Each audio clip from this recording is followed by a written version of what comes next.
اچھا، معاشرے میں ایک چیز دیکھنے کو مل رہی ہے کہ 50 سال کا مرد، 30 سال کی عورت، اور وہ نکاح کر رہے ہیں. تو کیا اس سے ان کی زندگی میں کچھ اختلافات یا کچھ ایسی چیزیں آتی ہیں، یا پھر ہم جاننا چاہتے ہیں، آڈینس جاننا چاہتی ہیں کہ عمر میں، مرد اور عورت کی عمر میں، یعنی شوہر اور بیوی کی عمر میں کتنا فرق ہونا چاہیے اگر وہ شادی کرنا چاہ رہے ہیں؟ ایک اصولی اعتبار سے مرد اور عورت کی بیچ میں 4 سال، 3 سال، بہت زیادہ 5 سال کا گیپ ہونا چاہیے. آج کل جو ہے 50 کا 20 کا 50 کا 30 کا جو چل رہا ہے آج کل، یہ بالکل ٹرینڈ غلط ہے. اور یہ کچھ ٹائم کے بعد پھر یہ لوگ ڈاکٹروں کے، حکیموں کے چکر لگاتے ہیں، اور یہ لوگ کسی بھی کام کے نہیں رہتے.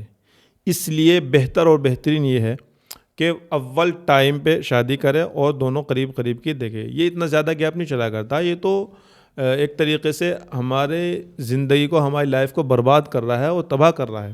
یہ بالکل غلط ہے. صحیح طریقہ یہ ہے کہ 20 یا 22 سال، بہت زیادہ 25 سال کی عمر میں شادی کر لے، اور بس اسی کے آس پاس دونوں کی عمر ہو. آپ صلی اللہ علیہ وسلم نے جو حضرت خدیجہ الکبریٰ سے نکاح فرمایا تھا، 25 سال کی عمر میں کیا تھا. تو یہ بھی ایک ہمارے لیے میسیج اور پیغام ہے کہ 25 کے ہیر پھیر میں جو ہے نکاح کر لینا چاہیے. اس کا ایک فائدہ یہ بھی ہے کہ اس عمر میں انسان کو دونوں سمجھ آ جاتی ہے، سماج کے حساب سے بھی اور اپنی جوانی کے حساب سے بھی. تو یہ عمر میں سمجھتا ہوں بہت بہتر ہے، اور یہ میرے نبی صلی اللہ علیہ وسلم نے جو لائن بنائی ہے 25 سال کی، وہ بہت بہتر ہے. تو اس عمر کے حساب سے شادی کریں، انشاءاللہ فائدہ بڑا ہوگا. ہمارے کچھ بھائی باہر کام کے لیے نکلتے ہیں، سعودی وغیرہ میں بہت زیادہ رہتے ہیں، اور وہ کافی لمبا لمبا ٹائم گزار دیتے ہیں جبکہ ان کی شادی ہو گئی ہوتی ہے. تو یہ بتائیے کہ شادی کے بعد ساتھ نہ رہنے کے، دوری اختیار کرنے کی وجہ سے کیا نقصانات ہوتے ہیں، کیا پرابلمس ان کے اندر آ سکتی ہے؟ جس انسان کو یہ پتہ ہے کہ مجھے باہر جانا ہے یا میں باہر جا سکتا ہوں، میں تو اسے ریکمینڈ کروں گا کہ وہ شادی ہی نہ کرے. کیونکہ تو ایسا ہو گیا شادی کرنے کے بعد بیوی الگ، شوہر الگ، کہ جیسے آگ لگا کے پیٹرول اور زیادہ ڈال دیا ہو. بھئی آگ لگی ہی نہیں تھی تو کوئی بات نہیں، اب آگ لگ گئی، سعودی دبئی چلا گیا، تو یعنی اس نے اور اس پہ پیٹرول ڈال دیا کہ تو جلتی رہو اور میں چلا. تو یہ غلط ہے. اب وہ یہاں تڑپ رہی ہے، وہ وہاں پریشان ہو رہا ہے. وہ یہاں آنکھ مٹکے کر رہی ہے، وہ کہیں اور کسی کو دیکھ رہا ہے. اور آج کل تو اتنی یہ چیزیں چل گئی کہ لوگ، محلے کے لوگ بھی، بچے بھی، نوجوان، وہ دھیان رکھتے ہیں کس کی بیوی اکیلی ہے کس کی نہیں ہے، اور پھر وہ وہاں پہ شرارتیں اور حرکتیں کرتے ہیں.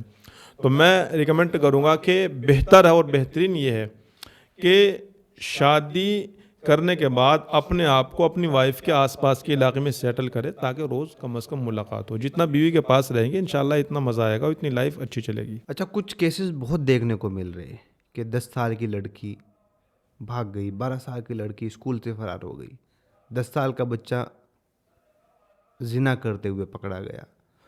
تو اتنی جلدی، مطلب بلوغت جو ہمیں پتہ چلتا ہے 15 سال 18 سال، اس وقت جا کر کے اچھا میچور اور اس کام کی طرف انسان کا دماغ جاتا تھا.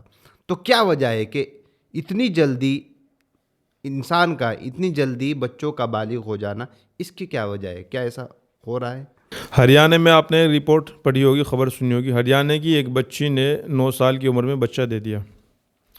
اس کی سب سے مین وجوہات ہے ہماری کھیتی میں جو کیمیکل سے ڈالے جا رہے ہیں. جو وقت سے پہلے فصل تیار کرتے ہیں، وہ فصل تیار ہوتی ہے تو کسی نہ کسی روپ میں، چائے کے روپ میں یا وہ گیہوں کے روپ میں ہمارے اندر جا رہی ہوتی ہے. ظاہر ہے جیسا ان ہوگا ویسا من بنے گا. دوسری بات، سب سے زیادہ چکن کا یوز کرنا بھی یہ نقصان کے قریب لا رہا ہے. عام طور پہ لیڈیز کو پیریڈز آنے کی وجوہات بھی زیادہ یہی ہے کہ جلدی پیریڈز آ جاتے ہیں، اور پیریڈز آنے کے بعد لیڈیز کے جو ہارمونز ڈسٹرب ہوتے ہیں یا لیڈیز کے اندر جو گانٹھیں بن رہی ہے، اس سب کی وجوہات بھی یہ چکن ہے، اور جو نان جیوک کھاد اس میں ڈالے جا رہے ہیں وہ سب ہے. یعنی کہ ہم نے جب نیچرلی چیزیں چھوڑ دی اور ہم نے یہ بنی بنائی چیزیں، ریڈی میڈ چیزیں یوز کرنی شروع کر دی، تو انہوں نے ہماری باڈی کے اندر جا کر کے یہی سب چیزیں پیدا کی، جلدی بالغ کر دیا، اور بالغ نہیں کرا بلکہ حواس کو بہت تیز اوپر بڑھا دیا. تو بہتر یہ ہے کہ نان کیمیکل سے چیزیں یوز کریں. اس سے انشاءاللہ جو ہے وہ سب کچھ بہتر ہو جائے گا.